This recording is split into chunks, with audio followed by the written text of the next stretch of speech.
very soft and cooked very slowly. It's been cooked for about 3 hours. Is Wow. So maybe you want a taco? Do you want to try the tongue? Yeah. Kas te teadsite, et selleks, et süüa Eesti võibolla kõige autentsemat Mehhiko toitu, tuleb sõita Valgamaale, Karulast ja Lüllemäelt edasi ja siis paremale. Lähima Michelini tärniga pärjatud restoranini on seejuures ainult 3 kilomeetrit. Nad tahtsid mu tiigist konni ära süüa.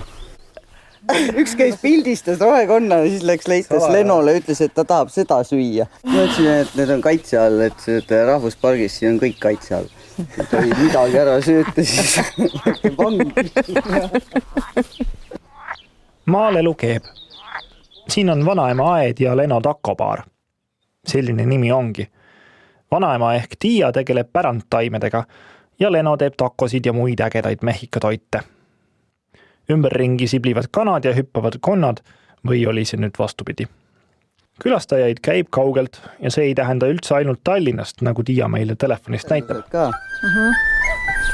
Neil oli vist 2 etendust Eestis ka. See on mingi imede maa, kuskil lehmad on taamal, mingi väike Hiina meloodia. Tere tulemast kuulama Presidendi sõna podcasti. Mina olen Kersti Kaljulaid ja me räägime regionaalpoliitikast.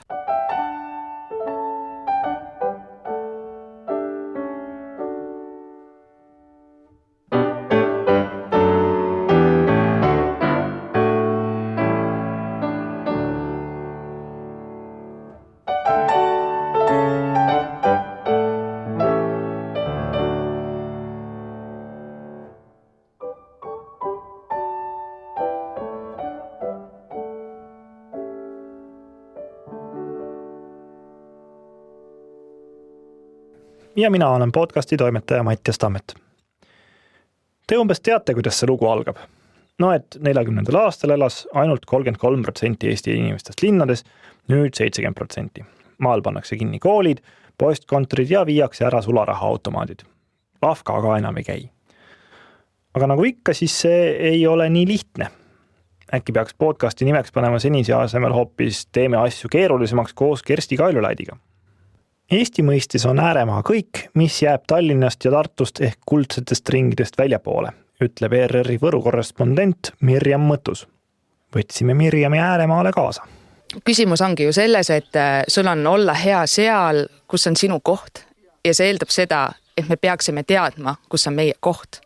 Et kui me nii vaatame, siis taas iseseisvunud Eesti on tegelikult väga noor, me alles hakkame nagu tulema sellest traumast välja, mingi generatsioonide vahetus hakkab toimuma, sest see Eesti, mis meil oli, see oli nagu ka peale sunnitud mudelid, issand jumal, kuidas inimesi laiali pillutati suvaliselt, sina oled Tallinnast Räpinasse, ma olen nii palju teinud inimestega intervjuusid, et kus su juured on, ei, ma olen üldse Raplast, issand jumal, mida sa siin Põlvas teed, mind saadeti siia, eks ole.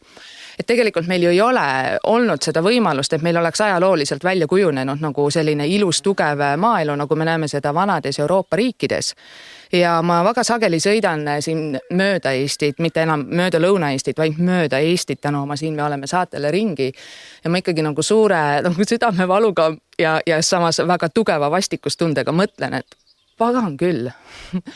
Ja proovin nagu fantaseerida, milline oleks Eesti, kui meil ei oleks olnud seda 50 aastat. Jah, ma olen ka sellega hästi nõus, et äkki toimubki meil praegu nagu see, et vaata, eks ju, Vene ajal toimus see põhimõtteliselt, eks ju, kolhoosikeskused olid hästi suured, toimus see intensiivne põllumajandus, aga hästi madalal tootlikkuse tasemel vajas palju inimesi suunati nii-öelda maale, eks ole. Siis tekkisid sinna ka kõik raamatukogud ja loomulikult arstipunktid ja haiglakesed ja kõik asjad, eks ole. See ei olnud vabatahtlik liikumine. Siis kui see ära lõppes, siis sama vähe vabatahtlik oli see, et korraks tundus, et lihtsalt kõige kiirem viis nüüd pääseda kõrgema tootlikkusega tööligi on koonduda linnadesse. Ja sama vähe vabatahtlik oli tegelikult see, et väga paljud inimesed said oma suured talud tagasi ja üritasid siis jätkata sealt, kus 39. pooleli jäi, eks ju. Aga see ka ei tulnud välja, et nüüd alles siis settibki noh, kogu Eesti ühiskond läbi nende sõelte, eks ole, kes avastab, et talle meeldib see, mida siin Tiia teeb, eks ole, mida sina teed, sest sinu töö ei ole maatöö ja settivad välja ka need, kelle jaoks linn ongi see kihvt elukeskkond, sest ega need on ka täitsa olemas. Ma olen hästi palju, noh, nagu alati rääkides Eesti maainimestega ütlesin, et mina ei tea siiski mitte kedagi, kes oleks vanemast peast ütleme, müünud oma talu maha, ostnud Liivalaia tänavale korteri, teinud akna lahti ja seda nautinud ja siis ükskord üks mees ütles, vaat mina täpselt seda kavatsengi teha. Ma lisaks veel siiski, et linnastumine ei ole midagi Eesti-keskset. Juhin tähelepanu, et ma ei kasuta siin ka sõna probleem, sest linnastumine on lihtsalt mingi suur protsess, millel on nii praktilised kui ebapraktilised küljed. Linnad on ka väga erinevad. Nii Berliinis kui Etioopia pealinnas Addis Ababas elab umbes 4 miljonit inimest, aga põhjused ja protsessid, miks emmas kummas elatakse, on erinevad. Mingil määral saab neid protsesse tõesti juhtida. Kui me seda saadet tegema hakkasime, oli üks läbiv küsimus, et kui palju riik seda juhtima peaks. Ükskõik siis mis suunas. Sest oluline on vist eelkõige see, kas inimesed tunnetavad, et nende elukoha valiku taga on vaba valik. Ehk siis, kas ja kui palju riik praegu teeb ja peaks tegema, et inimestele seda valikut võimaldada? Põhilisi asju on 3, et mida inimestel on vaja, et meil oleks toimepidev sideühendus, meil oleks toimepidev elektriühendus ja me peame ära kaotama selle turutõrke, et kui mina leian, et minu koht on Mulgi vallas, Tõrvas, Raplas, mida iganes, et siis mul on siiski võimalik saada pangalt laenu. Pank on finantsasutus, arusaadav, neil on teine matemaatika ja teine skeem. Meil on palgalõhe regioonide vahel, see on ka selge ja see on asi, mida riik saab teha, et lihtsalt lubage inimesel teha oma valikuid, usaldage neid. 3 asja. Side, elekter ja võimalus saada laenu. Side on mingis mõttes ju lihtne. Jutt ei käi isegi tingimata ülikiirest valguskaablist, mis peaks jõudma igasse metsatukka. Enamasti piisaks kiirest ja stabiilsest mobiilsidest. Aga sellega pole lood üldse tingimata fantastilised. Häirib seegi, et kui näiteks rongiga tööle sõitmisel saaks ju tööd teha, siis rongide äärne mobiililevi on legendaarselt halb. Elekter on veel lihtsam, olgu lihtsalt olla. Vähemalt kohtadest, kus on elamud juba olnud ammu. Siin kipub asi jääma võrkude taha, mis tahaksid suuremaid investeeringuid. Ehk siis rohkem raha, nagu ikka. Mis omakorda tähendab kõrgemaid võrgutasusid. Möödunud talvel läks ja jäi mitmel pool Eestis elekter ära ikkagi nädalateks. Keegi ei julge kunagi võrgutasu tõsta, sest inimestele tundub, et võrgutasu on ju üldse mingi mõttetu asi, et see ei ole isegi, ei sõltu mu tarbimisest enam nii palju ja ma ei kasuta ja nii palju. Ja vähe sellest, see on ka ringloogika, et ma ei taha rohkem võrgutasu maksta, sest et vaadake, kui halvas seisus on võrgud, mille eest ma maksan. Ja tagajärjed on käes. Küsisime Tiialt, kui kaua neil möödunud talvel elekter ära oli. Meil ei olnud 6 aega elektrit peaaegu. Aha. Proovige mõelda. Praegu tagantjärgi see tundub nagu mingi muinasjutuna, mis siin toimus. Aga sa nagu harjud sellega ära, selle absurdse nagu situatsiooniga. Et kõigepealt sul on nagu nädal aega, nii et kohe tuleb tagasi ju. Ja siis, kui nädal aega möödas, siis on asi nagu juba nii halb, et siis sa tegeled ainult ellu jäämisega põhimõtteliselt. Siis sul ei ole aega nagu, et miks te ei kaeba või miks sa seda ei tee või silm miks oli sa sinna külm, ei sai lähe. vähemalt külmkapi sisu hange panna. Või ei saanud seda ka. See on taas see esimene trilli osa. Ta oli vist niimoodi vahelduva eduga, nii et mul päris kõik ära ei külmunud, aga ikkagi põhimõtteliselt on kogu see Karula piirkond nüüd nii hästi varustatud, kõiksugu akupankade, akutöö, kõikide asja, generaatorid on põhimõtteliselt. Minul ei ole. Sest meil on ka siin sellised, kes käivad ainult, siis saab äkki laenata veel või. Ja, aga ma ei saa olla kindel enam selle, ma tean, kui ma, samas on ka see, et kui ma elan maal, ma tean, kus ma elan. Ma tean, mis siin on. Ma tean seda, aga et siis ongi see, et ma tean selle võimalusega, et tuleb mingi enneolematu ilmastikolu ja elekter kaob ära, ma olen selleks valmis. Aga siis ärge valetage nagu, et kõik on nagu korras, vaid öelgigi, et tundke huvi ja öelgigi, et ongi nagu asjad ongi halvasti.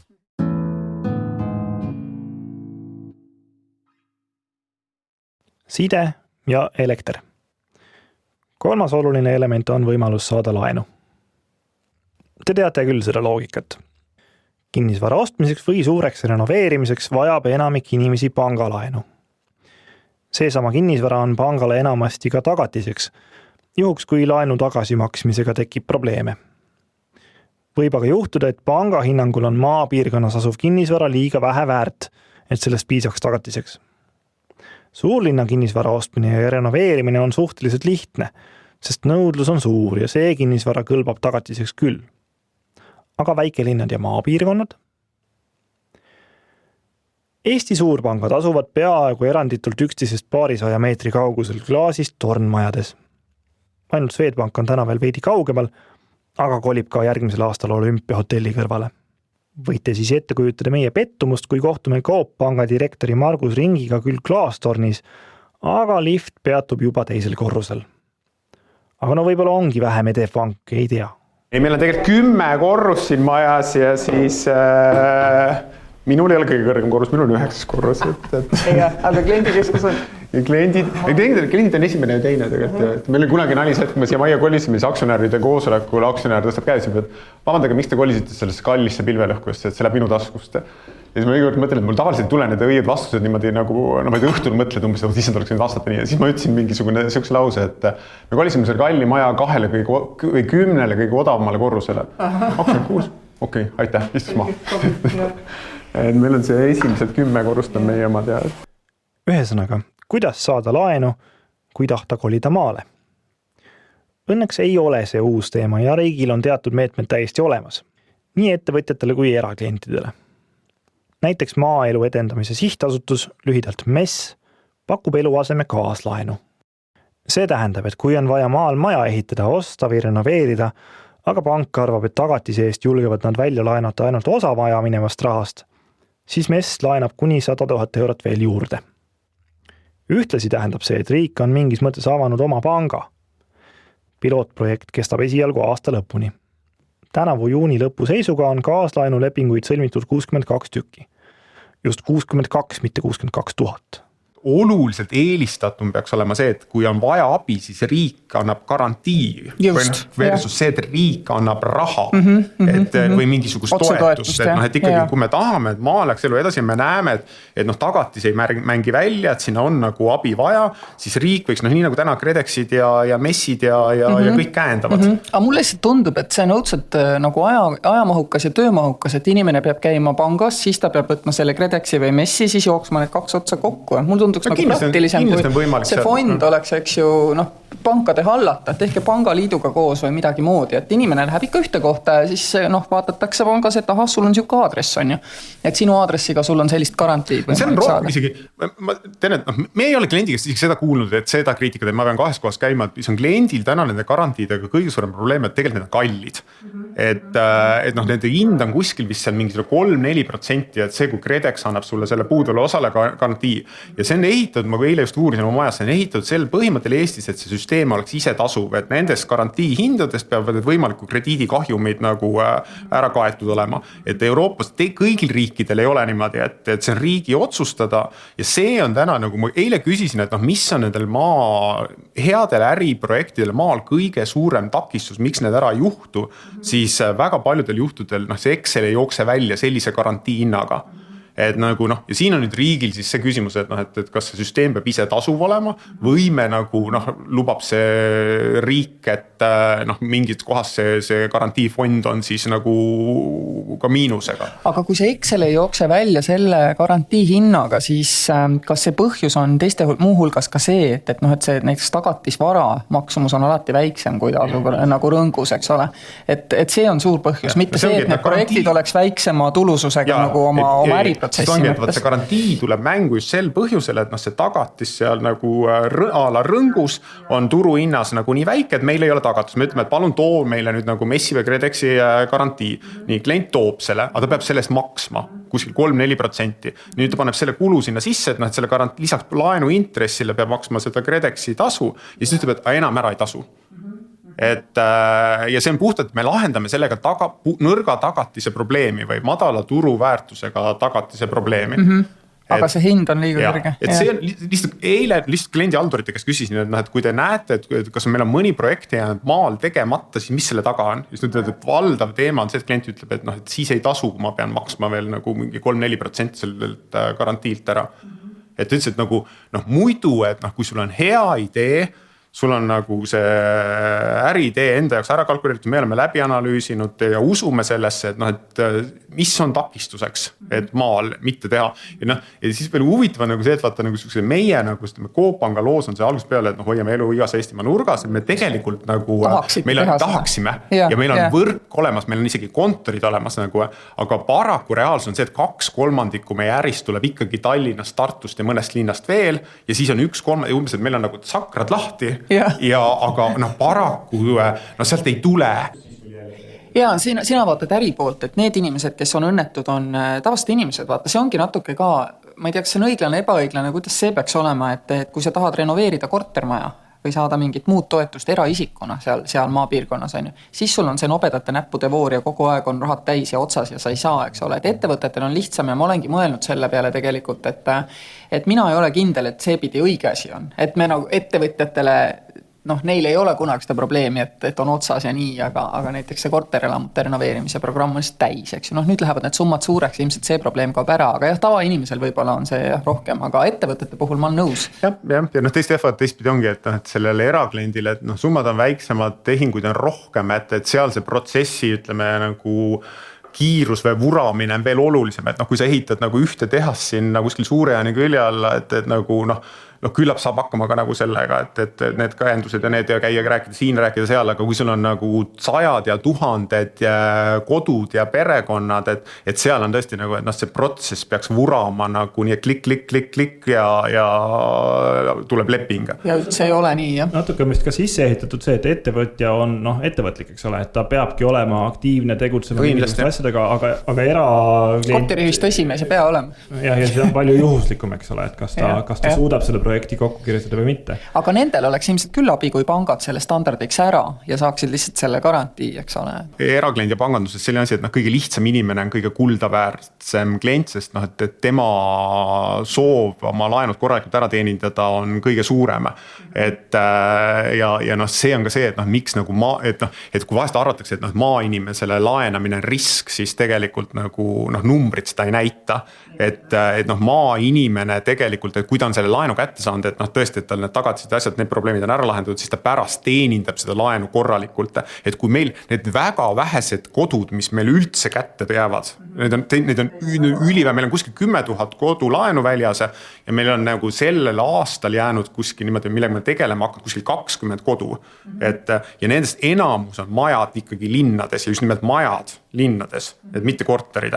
Et need ei ole maapiirkondades, et maapiirkondade summad on väikesed, inimesed on kohusetundlikud, tahavad sa oled ikkagi oma juurtega sinna istutatud, sa ei saa kolida mingisuguse väiksema pinna peal. Linnas on see, et ostsin majana, välja ei tulnud, hea küll, ostan siis vahetan korteri vastu, kolin siis mingi Mustamäele. Maal sul ei ole seda võimalust, et kus ma renoveerisin, ostsin korteri sinna Suure-Jaani ära, et kuhu ma siis lähen sealt. Et selle tõttu ma arvan, kõigi pankade valmis oleks sinna laenata on olemas, aga seal on see, et see on summad on väikesed, et see peab vurama see masin lihtsalt, et see tasuks meil ära. Et selle peab olema efektiivne, et muidu me oleme äriettevõtted ja me peame omanikule teenima oma tootluse ära. Regionaalpoliitika arutelude paratamatu osa on küsimus, et kui palju ja milliseid teenuseid peaks maapiirkonnas olema. Teenuste all mõeldakse seejuures kõike alates politseijaoskondadest ja postkontoritest kuni perearstikeskuste ja päästekomandodeni. Ja see on tähestikust ainult P-täht. Kõige rohkem vaieldakse võib-olla koolide üle. Lähme korraks sinna, mis raadioformaati väga hästi ei sobi, ehk statistikasse ja andmetesse. Eestis on eelmise aasta seisuga 501 üldhariduskooli. Suhteliselt loogilisel kombel on see Eesti ajaloo kõige madalam arv. Samas ei ole kukkumine olnud väga kiire. 100 võrra rohkem oli koole viimati 2004. aastal. Tõsi, üldhariduskoolide õpilaste arv on viimastel aastatel hoopis kasvanud, aga jääb ikkagi 2004. aastale mitmekümne 000 õpilase võrra alla. ja eks koolid toona ägisisid ka. Minu klassis oli aastatuhande vahetuse paiku umbes 40 õpilast. Aruteludes öeldakse üsna tihti, et kui läheb kool, lähevad ka inimesed. Aga murraks veidi seda põhjuse ja tagajärje loogikat. Viljandimaal Läti piiri ääres asuv Mõisaküla oli pikalt tuntud kui Eesti väiksem linn. Tänaseks on küll Kallaste selle kaheldava väärtusega medali enda kaela napsanud. Igatahes 1938. aastal linnaõigused saanud Mõisaküla lugu viitab, et põhjus ja tagajärg võivad tihti segamini minna. Päris palju on räägitud, et Mõisaküla linn hakkas hääbuma, kui raudtee üles võeti. Siit sai 92. aastal isegi rongiga Riiga, rääkimata Pärnust ja Tallinnast, kuhu sai 96. aastani. Kaubarongid sõitsid 2001. aastani. Aga tegelikult on selle linna kahanemine toimunud sisuliselt linnaõiguste saamisest peale. Pidevalt ja 80 aastat jutti. 2008. aastal juhtus 2 asja. Elanike arv langes alla 1000 elaniku ja raudteerööpel võeti üles. Postkontor kadus sealt alles 2006. aastal. Vähe sellest, isegi kool oli seal seni alles, kuigi 100 õpilaste jaoks mõeldud koolimajas lõpetas nüüd sama kooliaasta 3 õpilast. Järgmisest aastast Mõisakülas enam kooli ei ole. Kooli sulgemine on muidugi kurb. Enamik Mõisaküla elanikest on siin koolis käinud. Aga kool ei ole ju ainult koht, kus õpitakse. See on ka sotsiaalne keskkond, kus harjutatakse suhtlemist ja üksteisega arvestamist, ütleb Mulgi vallavanem Imre Jugomäe. Ja mis sotsiaalne keskkond see 3 lapsega ikka on. Aga võib-olla pole hullu. Abja gümnaasiumisse ongi ainult kuskil 13 kilomeetrit ja seal käib ikkagi mitusada last. Abjal on lisaks koolile ujula, staadion, muusikakool ja nii edasi. Sest mitmesaja õpilasega on neid kõiki mõistlikum üleval pidada. Koolibuss sõidab ka. Ja isegi kui see parasjagu ei sobi, on 13 kilomeetrit ikkagi nii vähe, et lapsevanemad ei pea loodetavasti olema poole kohaga autojuhid. Aga see pole muidugi igal pool nii. Niirust ühistranspordist ja autode vajalikkusest on viimasel ajal räägitud palju, aga siin lahendus liiga palju pakutud ei ole. Ühes kohas siiski katsetatakse.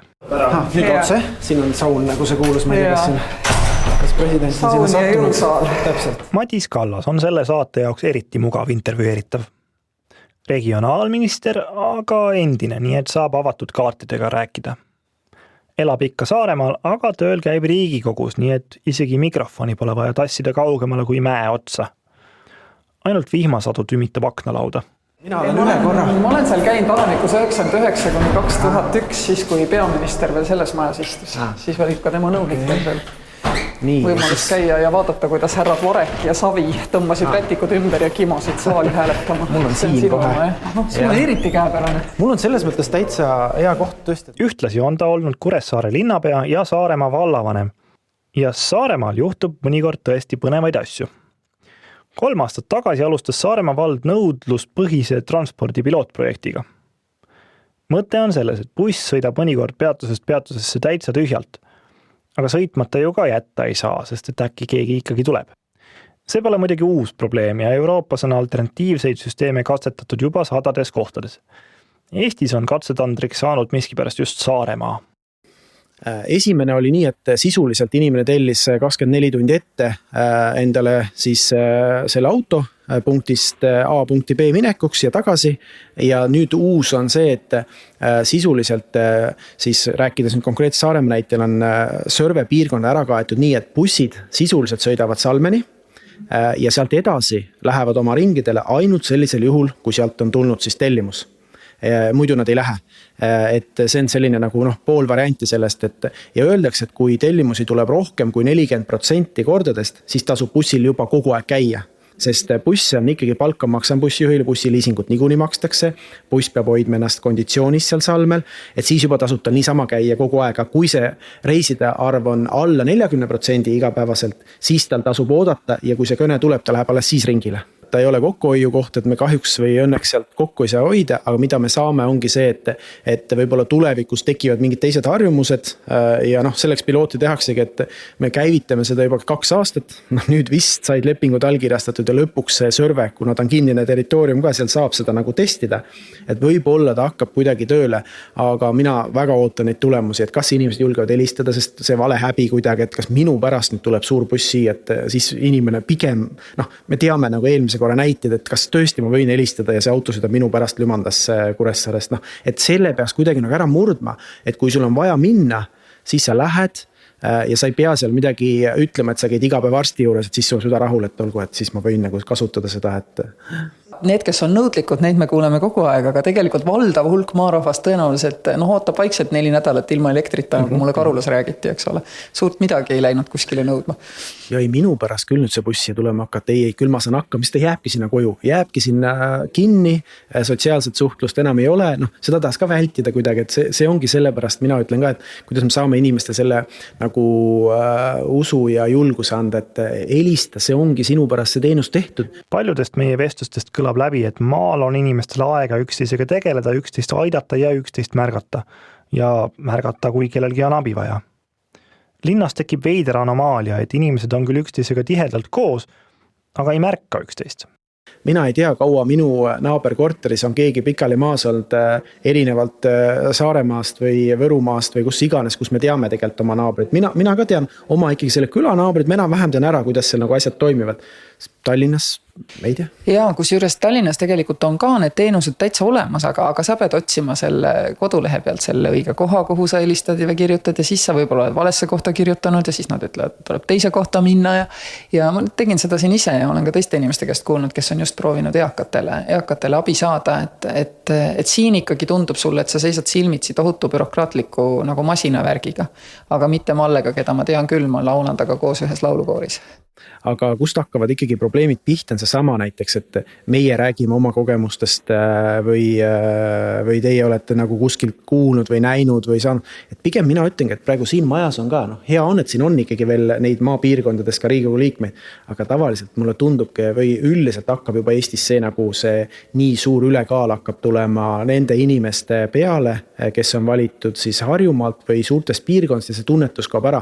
Ma tunnistan, et kui ma olin vahepeal ministriametis pea 2 aastat, ma olin ikkagi väga palju Saaremaast eemal ja kas sellega juba ma kaotasin selle nagu tunnetus ära ja nüüd ainuüksi selle 9, mul oli vahepeal 9 päeva oli Riigikogus iga 4 nädal on siis võimalik olla nagu oma valimisringkonnas. Selle 9 päevaga ma sain juba nii palju, et ma olin ema juures Kuusnõmmes, olin rohkem kui viimase 2 aasta jooksul kokku.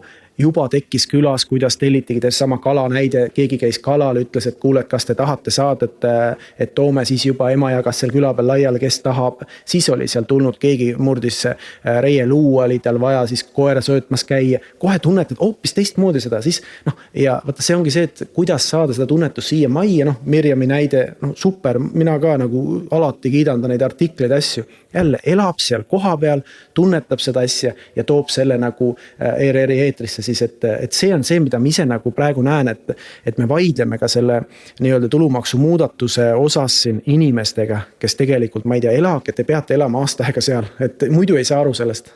Madise intervjuus täiesti sõltumatult kajab Mirjam ise täpselt sama asjaga vastu. Aga kui sul on mõtlemine on tsentraliseerunud ja sul on inimesed, kes on muutunud nagu elu erinevate komponentide suhtes, mõnes mõttes nagu elu võõraks või elu kaugeks, et neil ei ole taju enam ja nad ei tule ka nagu koha peale, selles mõttes nad ei tee neid nii-öelda etnograafilisi välitöid, et aga lähme siis vaatame, et siis siit hakkavad need mured veerema, eks ole. Sest sa ei saa aru nende murede spetsiifikast, et me ei tohi mitte kunagi alahinnata seda, et oma silm on kuningas, et sa ei saa nagu kõik ära otsustada lihtsalt kesklinna klaaskabiinis. Me jõuame veel ühe teema võtta, aga selleks lähme korraks tagasi mõisa külla. Linnas kooli niisiis enam ei ole, sest lapsi oli liiga vähe. Aga koolimajaga samal tänaval asuvas lasteaias käib umbes 40 last. Vallavanem arvab, et anomaalia taga on peamiselt 2 põhjust. Esiteks soovitakse vanematele lastele pärast kooli pakkuda ka huviharidust, mida mõisakülas niikuinii pole, mis puhul on mõistlik panna nad kuhugi mujale, kus on. Ja teiseks on kooli puhul see kriitiline piir kõrgem, kust alates pole teda enam mõtet pidada. 40 lapsega lasteaed on täitsa korralik. 40 lapsega kool on pisut väike. Igal juhul kinnitab kas või sama lasteaed, et pisikeses linnas elu täitsa käib. Mis muidugi ei tähenda, et siin ei oleks tõsiseid probleeme. Näiteks ei ole poolel linnal korralikku veevärki. Proovi sa siis niimoodi uusi elanikke meelitada. Korraliku veevärgi rajamine on samas nii kallis, et isegi oma osaluse katmine oleks vallal keeruline. Ja samas peab nõudeid ju ka täitma. Mis toob meid selleni, et kohalikel omavalitsustel ei ole täna tegelikult piisavalt vabu vahendeid, et teha mõjusaid otsuseid. Neil on muidugi oma eelarve, aga see eelarve kulub riigilt tulevate nõuete täitmisele ära. Mida siis ette võtta? No, kui see on kokkulepete küsimus, et üks asi on see, et minu arust riik täna ei tegelikult suhtub nagu suur vend, ütleme kohaliku omavalitsusse, mis on põhiseaduse vastane. Põhiseadus ütleb, et kohalikul omavalitsusel peavad olema vahendid, et pakkuda teenuseid kohalike elanikele. See tähendab seda, et kohalikul omavalitsusel peaks olema eelarve, mille piires ta saab otsustada, et millised teenuseid ta pakub. Täna on kohaliku omavalitsuse rahastamise mudel on pigem selline, et kohalikul omavalitsusele on mingi ootus, mis teenuseid nad osutavad, osa neist on omavalitsuse korraldusseaduses kirjeldatud, osa ei ole. Need ootused on nagu olemas ja siis riik nii-öelda kasutab kohalikku omavalitsust kohapealse teenuse pakkujana, eraldades selleks mingisugused ressursid. See ei ole iseseisev kohalik omavalitsus, see võimalda kohalikel omavalitsustel oma piirkonna inimeste otsusega teha ühte või teistmoodi poliitikaid selles omavalitsuses ega ka mitte omavahel konkureerida, mis on ka halb asi. Näiteks, kui sa tahad, et sul on suhteliselt palju inimesi sinu piirkonnas, linnas või vallas ja sa tead, et nad tahaksid käia sellist vana tüüpi 9-5 tööl, eks ole, normeeritud tööajaga, töötada suurtes käitistes, siis sul on vaja teha ühtmoodi omavalitsust. Sul on vaja tagada, et sul oleks kättesaadavad elektriühendused, head teed, eks ole, ja koolid, lasteaiad. Nüüd on teine omavalitsus, kes näeb oma edu just selles, et ta näiteks on koduks kaugtöötajatele. Ja siis ta teeb hästi mõnusa elukeskkonna, eks ole, võib-olla ta ei ole ka mõnest tõmbekeskusest liiga kaugel, tagab hea internetti, eks ole, sellised teenused, aga teda üldse ei huvita, et sinna piirkonda tuleks tööstusettevõte, vastupidi, ta tõrjub seda. Ta ei tee sellist keskkonda, kus tööstusettevõtetel oleks tore majandada. Aga võib-olla tal on seal just hästi toredad mänguväljakud ja kõik muu sarnane. Et neid valikuid ja neid strateegiaid võib endale ette kujudada üsna erinevaid ja ma arvan, et need kõiki ka kasutataks, kui omavalitsustel oleks rohkem iseseisvat otsustamise õigust. Ja selle jaoks on vist vaja iseseisvat tulubaasi või isegi erinevat sorti iseseisvaid tulubaase, et näiteks kui inimene saaks olla sisse kirjutatud mitmesse kohta ja tema maksud läheksid mitmesse kohta, siis see on üks viis. Minu arust ei peaks üldse omavalitsuse maksustamine ainult inimese põhine olema, et ettevõtted, mis on piirkonnas selleks on minu järgmine asi, et ettevõtte ka, eks ole, aga siis sa saadki seda balanssi otsida, et kui sul on huvi, et ettevõte tuleks sinu juurde, siis sa ilmselt konkureerid teiste valdadega ja sa püüad ka välja mõelda neid viise, kuidas neid oleks kõige efektiivsem teha. Seda ütlebki sulle see ettevõtja ja kui sul nüüd on piisav tulubaas ja omavalitsus on tegelikult hästi vabad tegema neid otsuseid ise, siis sa teedki, asfalteerid talle seal mingi platsi ära või teed mingi kõrvaltee, eks ajad selle asja korda või teed kooli või lasteaia, eks ju, kui tundub, et on mingi suur tehas, eks ju, ja seal on palju tööjõudu, noort tööjõudu, ja siis on teisi, kes seda ei taha, eks ole, ja see on ka nende valik. Ma olen näinud Lääne-Euroopas näiteks, ma elasin Luksemburgis päris kaua, seal oli üks omavalitsus, üks linn lausa, mis põhimõtteliselt koosnes ainult vanade kodudest. Oligi, see oli nende valitud strateegia, et nemad on superkeskkond eakatele inimestele, vananev ühiskond, eks ole, raha koguneb ka halli majandusse korralikult ja tegidki sellise linna. Aga nagu öeldud, Eestis nõnda spetsialiseeruda ei saa, sest kohustusi on liiga palju ja iseseisvat tulubaasi peaaegu ei ole. See on üks asi, mida ma kuulen nagu intervjuust, et kuidas nagu tegelikult riik paneb kogu aeg neid kohustusi juurde, aga raha siis, eks ole, nende kohustuste elluviimiseks siiski nagu piisavalt ei ole. Hooldereform on ju nagu super näide, tegelikult on omavalitsused käpuli maas. Lihtsalt see puudutab ka mind ennast väga isiklikult. Minul on õnn, et minu siis vanaema on omavalitsusest, mis on mõnevõrra jõukam. Aga kui ta elaks näiteks täna Räpinas või näiteks Peipsiääre vallas, ma just kohtasin seal ühte daami, kes oli endast täiesti väljas, ta oligi nagu kirglik Peipsiääre valla fänn, ta käis tööl Tartus, ta sai õpetaja palka, mis mõistagi nagu ääremaade kontekstis on väga hea palk, eks ole, et me ei saa selle üle nuriseda, kui me vaatame nagu muidu nagu piirkonna keskmisi. Et siis ta oli meeleheitel, sest et ta ütles, et aga mina pean ennast praegu, eks ole, siit Peipsiääre vallast välja kirjutama, sest lihtsalt see omavalitsus ei ole võimeline nagu panustama minu lähedase nagu hoolduse komponenti sel viisil, et mina ei peaks oma vennaga ennast nagu vaeseks maksma. Ja see on väga reaalne probleem, mille ees nagu riik nagu jällegi nagu justkui, ma kasutan jälle seda sõna väljendi riik, aga valitsus tõstab käed üles, ütleb, et me oleme teinud oma parima, midagi vist läks võssa ka, aga vaadake üldiselt ise, kuidas saate. Mis seal täpselt võssa läks, tegelikult mina nägin seda teist korda elus nüüd, et ma olin Luksemburgis, siis oli seal ka niimoodi, et riik võttis enda peale lasteaiatasu osalise kompenseerimise ja tead, mis juhtus 4 aastaga. 4 aastaga tõusis lasteaiatasu täpselt selle dotatsiooni võrra, nii et, ja sest et inimesed jaksasid ju ikka napilt maksta, eks ole selle, ehk et inimestelt võeti jälle täpselt see sama, ehk et sellise süsteemi loomisega oli see peaaegu ennustatav, et see nii läheb, aga ma olen selles mõttes hästi nõus, et tegelikult see Robin Hood tuleks ellu viia, aga Robin Hoodi üks suur probleem on see, et ta kindlalt ei tee lihtsamaks seda, et vaata, kui 20 aastat tagasi keskmine parlamendi liige sai ka aru, kuidas tasandusfondi arvutus käib, siis tänaseks on see nagu selline abrakadabra, et mitte keegi ei saa aru, et selles mõttes mina võtaks selle uuesti selle süsteemi lahti ja teeks täpselt ikkagi nii, et omavalitsused saavad käibemaksust, tulumaksust, ettevõtte tulumaksust. Eestis on isegi olemas selline asi nagu kohalike maksude seadus, aga sisuliselt rakendatakse neist ainult 3. Parkimistasu, teede ja tänavate sulgemise maksu ja reklaamimaksu, kusjuures ka viimasest teenivad arvestatavalt sisuliselt ainult Tallinna ja Tartu. Aga variante, kuidas kohalikele omavalitsustele rohkem vabadust anda, on tegelikult pakutud küll. Räägime veel Margus Ringiga. Meil on ju niimoodi, et kohaliku omavalitsuse tulubaas on seotud üheselt üksikisiku tulumaksuga. Koha peal loodud ettevõtte väärtusest ei saa vald midagi. Ja samamoodi, ütleme, meil võiks ju olla ka nii, et sa oled 2 kohta sisse kirjutatud. Et sa maksad midagi Tallinnale ja midagi maksad sinna. See on hea nagu mõte tegelikult, et mina olen tegelikult see registris sa saad kirjutada, mina kirjutasin ennast sinna, see ei ole sisse kirjutada, see on mingi teisane elukoht. Et sa saad öelda, ma elan Tallinna linnas, mu teisane elukoht on seal Läänemaale.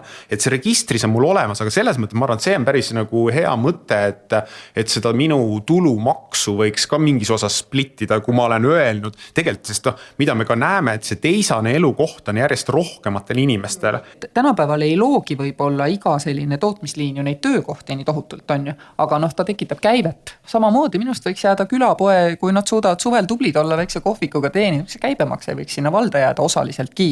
Tegelikult see ei ole keeruline e-riigis. See sama loogika, vaata, mis on täna ju tuuleparkidega on tehtud, et tuuleparkide ju see vald saab seda talumistasu või mis see on nagu, et seal on osaliselt see mõte, mida sa nagu ütled või sõnastasid praegu, et seal on ju tehtud, et sellest kasumist mingisugune osa läheb vallale talumistasuks ja vald siis kas kasutab ise või jagab maaomanikel laiali, et võib-olla tõesti nagu see ettevõte, kes seal veel see näide, et tõesti töökohti ka ei ole, et on automatiseeritud, aga tegelikult ekspluateerib ju need teid ja käive on mingi miljon, eks ole, vaata sealt ju tekib tulu ja kõiki asju. Kõige aktiivsemalt on muidugi laual niinimetatud Robin Hoodi eelnõu.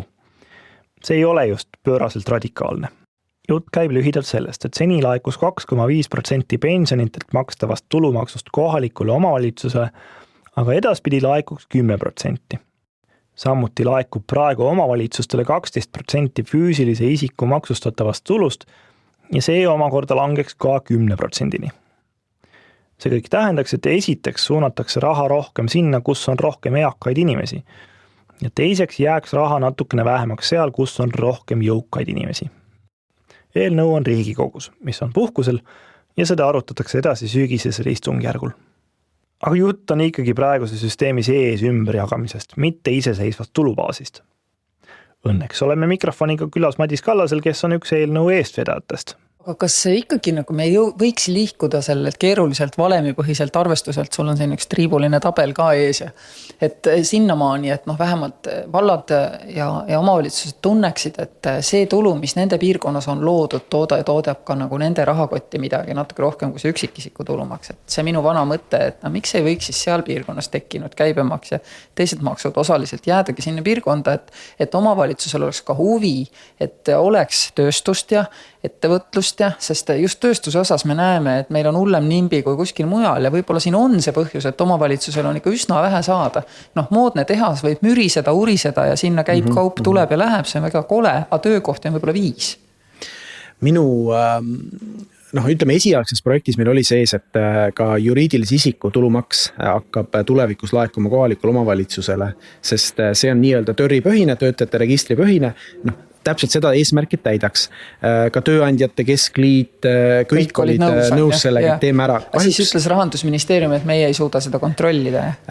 Isegi, ma ei mäleta, kuhu tahad jäi, aga ta ei ole nagu laualt maas, et öelda, et me ei jõua praegu seda protsessi ära teha, aga mulle tundub, et see tuleb parem vilja. Minu arust on see jama, sest seda on alati öelnud, et me ei jõua valvata, kas päriselt ka tootmine seal toimub. Samal ajal on meie maksuamet võtnud endale kohustuse valvata, kas ettevõtjal tema ettevõtte arvel ostetud diivan kodus on või tööl.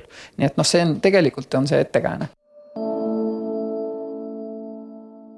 Aga lõpetuseks tuleme maa peale tagasi. Või siis linna peale tagasi, kuidas parasjagu vaja. Mõte on selles, et see ei ole võistlus. Nagu minul on ülioluline, et me lõpetaksime ära selle polariseerimise. Kus on parem, kus on halvem. Me ei saa, selline nagu see kontekst tuleb üldse ära lõpetada. Et peab olema nii, kuidas inimesel on hea. Ma olen hakanud viimasel ajal mõtlema, et praegu võib-olla hoopis toimub nagu nii-öelda Eesti maaelu uuesti sünd. See lihtsalt tuleb nüüd nagu orgaaniliselt sellisena, nagu see tänasele elule ja ajale nagu sobib ja täiesti mõtet on seda võrrelda, et kuidas kunagi oli. Loomulikult ei tule enam mingeid lehmi ja traktoreid ja rasket tööd. Et mul on alati ka nagu raske mõista, kes kõike nagu romantiseerivad seda maaelu üles. Ma olen ise maal sündinud üles kasvanud, see on retsilt raske. Mina ei taha näiteks maale tagasi elama nagu selles mõttes talu mõistes, au sulle, Tiia, sest see on hullult raske. Minul on nagu trauma sellest, on ju, sul on nagu, ütleme, et nagu selle nõukaajast tulnud ja seal 90-ndate tingimuses oli väga keeruline, aga see uus maaelu, mida me näeme, et inimesed loovad, eks ole, ka siin Tiia juures, et sa võid ka olla kunstnik, sa võid siia teha omale pisikese on ju takopaari, sa hoopis leiad oma kutsumuse läbi pärandseemnete, eks ole, sa armastad seda, neid, ma ei tea, mida veel tehakse, küünlaid õmmeldakse, no, see on väike ettevõtlus, eks, muusikud, kunstiinimesed, hästi palju on hobitalusi, mis tuleb, ma just intervjueerisin noor pere, kes kolis Pärnust, kes neile meeldib Võrumaa, teevad sinna linnutalu. Ühesõnaga, neid võimalusi on hästi palju, ehk siis keskne küsimus on see, kus on inimesel hea olla. Ja minu arust, et me peaksime alustama sellest, et inimesed peaksid sellele küsimusele andma vastuse enda jaoks ja nad peaksid selle lõpuni läbi mõtlema, mitte lihtsalt arvutama, et kui ma olen siin maal on ja aga mul, ma ei tea, on ikkagi mingid asjad on minu jaoks kaugel või tee on halb, et järelikult siin ei ole hea, et siis linnas ilmselt on parem. Ma ei ole selles enam lõpuni kindel, sest nagu ma ütlesin ka seal presidendi intervjuus, et meil on tekkinud olukord, kus meil ühes kohas on väga palju inimesi ja me ei suuda neile teenuseid pakkuda. Minu jaoks on ka see nagu nii oluline, et me ei vastanduks, me oleme kõik seotud mingil määral maaga ja me oleme õnneks või kahjuks kõik seotud mingil määral linnaga. Ja mina ka nüüd tehes, vedades seda kohalike omavalitsuste tulumaksu muudatust, nii-öelda Robin Hoodi, millele pandi siis nimi, et tegelikult seal ma kogu aeg olen proovinud, nagu, et me ei pea vastanduma.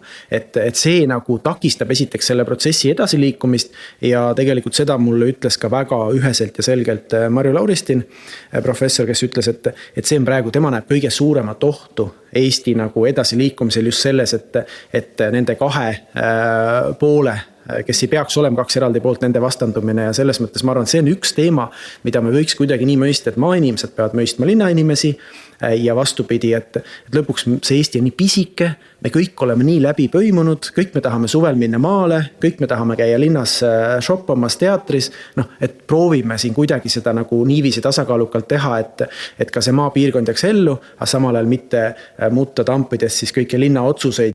Ma väga-väga tahaks, et ma ei peaks meie väikeses Eestis põhjendama, miks ma elan seal kus ma elan. Ma elan seal, kus on minu koht. Ja ma soovin, et iga eestlane leiaks endale oma koha. Ja ongi kõik Eesti regionaalpoliitika probleemid lahendatud. Saate tegid Kersti Kaljulaid ja Mattias Tammet. Aitäh kaasa mõtlemast Mirjam, Tiia, Madis ja Margus. Ja muidugi aitäh Lenole takode eest. Oleme väga tänulikud ka neile, kes saate valmimist kas või väikse annetusega toetavad, mida saate teha aadressil kerstikaljulaid.ee/toeta. Podcasti järgmine osa ilmub siis, kui ta ilmub, nii et järgmise korrani. Aitäh kuulamast!